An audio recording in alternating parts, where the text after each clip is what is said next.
All right, the next thing I want to show you is how to use a function called the Pmt function.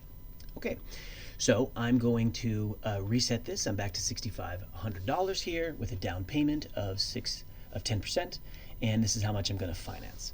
All right, so let me show you where I got these numbers real quick for percentages and loans, and then show you how to use this monthly payment function here. Okay, so I'm going to go to the bank, like I've mentioned, is Navy Federal Credit Union.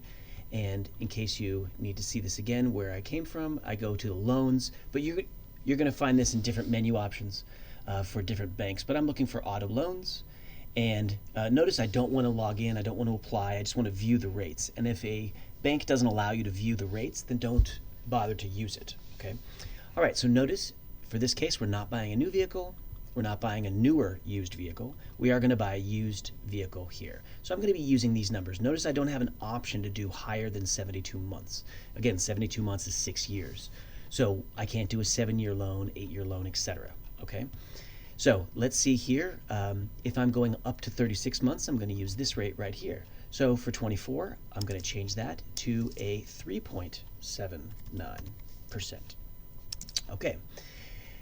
Notice up to a 60 months, I'm going to use the same value. So I'm going to do 48 here, but I could have chosen 60, but 48 is a good middle of the road here, if that's an option. So 3.79, and now 4.19 up to 72 months. So 72 months, again, is 6 years, so 4.19 right there.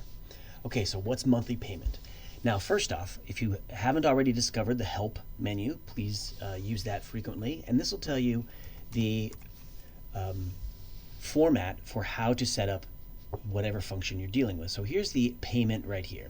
It calculates periodic payment for annuity investment based on constant amount of periodic payments and a constant interest rates.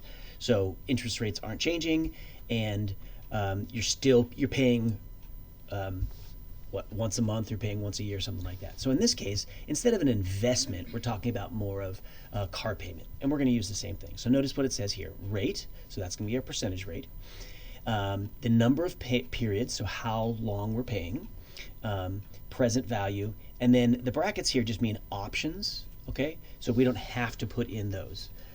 All right, so if I were to learn more, I can see what the format is going to look like. For example, PMT, look at this. This here means 5%. Why would we divide by 12? Because it's 5% a year, but you're making, it's a monthly payment, so we divide by 12.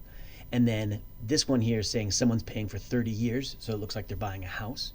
30 years at times 12, so that's how many payments they're making on the house there.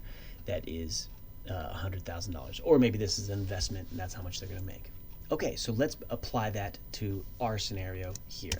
Okay, so monthly payment equals. So I'm going to do PMT, and now remember the first thing it said, and let me just go over there to show you. The first thing it says here is we need the rate. Okay, well the rate they already gave us, that's right here, so I'm going to take that right there. Notice though I'm going to take that rate and divide by 12 because A of the APR means annual. So I want to know what is the interest rate really if I only pay for 1 month.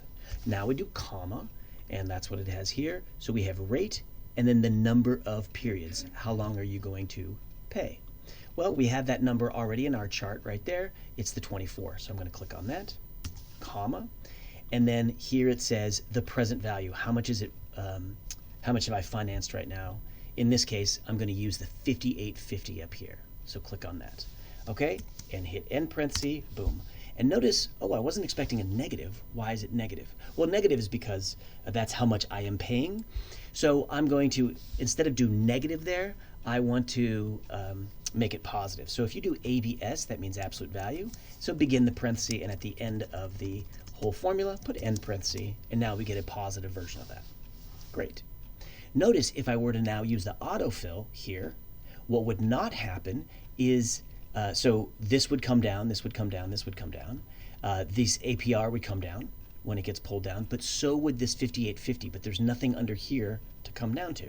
So I'm going to lock in the C2 there. Yours might not be C2, so don't necessarily use those letters, but I'm going to lock that one in using my dollar signs. So now when I click and drag, Notice I can double check this. Oh look, it's still the $58.50, and I'm using these two values for the loan payment. And there we go. So that's how we use the monthly payment, the PMT function, for our project.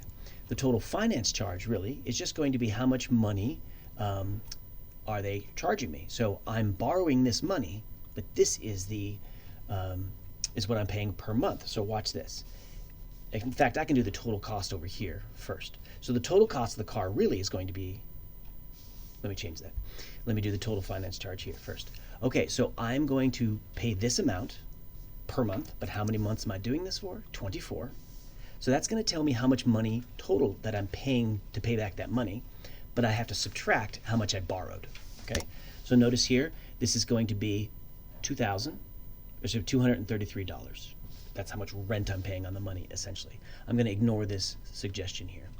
Okay, notice I do want to, if I'm going to do autofill, I do want to lock that $58.50 in again using dollar signs. And now when I autofill down, we get this. So if I borrow the money for 2 years at 3.79, I'm going to pay $233 extra just to borrow that money. Okay, and down here is almost $800. So how do I find the total cost of the car? Well, the total cost of the car is a couple things. Number one, the total cost of the car, and there's a couple different ways you can look at this, but I could say it's $650 plus how much finance charges I have. Okay, so that's probably the most simple way to do it. Like this, plus the finance charge is $67.33. Now, another way I could have done that, and let's keep that in mind. I could have said, well, this is the amount of money that I borrowed. I could say I borrowed this money, plus I rented the money, plus I put down this money on my own accord. And notice I get the exact same amount right there, $67.33. So there's a couple different ways to calculate the total cost of the car. Now, once you have all this, now you can start to analyze things. Oh, well, which one's a better one? Which one's more affordable per month? But why is that a downside? Or why is that a positive side, etc.? Or what happens if I put down more money here? Let's say, for example, I put down 20% now. And notice how the numbers change and drop down quite a bit. What if I can find a better APR? And that's what down here is for, right? You're going to check out other banks as well to see if you can get a better APR. And in the end, see when you're shopping around essentially to borrow money, which bank is going to treat you best and provide the best interest rate, thereby saving you money. All right, that is what I have for you. Good luck and Godspeed to you.